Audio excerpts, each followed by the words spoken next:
Nata e ndërrimit të viteve është një moment reflektimi dhe përkushtimi ndaj personave të afërm. Ky ishte mesazhi i presidentit të Republikës Bajram Begaj, i cili uroi qytetarët shqiptar suksese dhe jo vetëm. Nata e ndërrimit të viteve është koha e reflektimeve, momenti kur ndalemi për të parë çfarë lam pas dhe për të projektuar shpresat tona për motmotin e ri.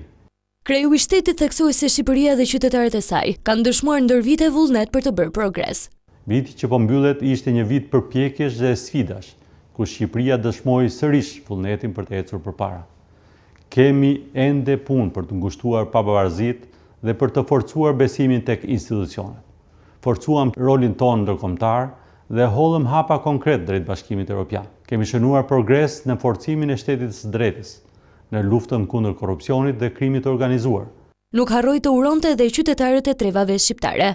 Përshëndetjet më të ngrohta dhe urimet më të mira kam sot për shqiptarët kudo ndodhen, në Kosovë, Maqedoninë e Veriut, Malë të Zi, Luginën e Preshevës, Arbreshët dhe diasporën tonë.